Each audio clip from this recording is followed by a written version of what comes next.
മനുഷ്യൻ്റെ ദൃഷ്ടിയിൽ ശൂന്യമായി കരുതുന്ന ചുറ്റുപാടുകൾ ശൂന്യമല്ലെന്നത് യാഥാർത്ഥ്യമാകുന്നു. നാം ആകാശമെന്നും ശൂന്യമെന്നും വിശ്വസിക്കുന്ന അവസ്ഥ. അങ്ങനൊരു ആകാശവുമില്ല. ശൂന്യമായി കരുതുന്നത് ശൂന്യവുമല്ല, പ്രകൃതിയുടെ ആവാസ അവസ്ഥയാകുന്നു.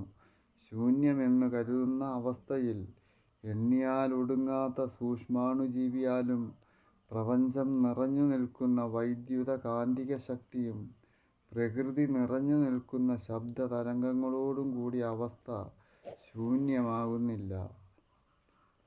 പ്രപഞ്ച രഹസ്യങ്ങളുടെ ഇടയിൽ ഭൗതികമായ ഒരണുജീവിയത്രേ ഏവരും.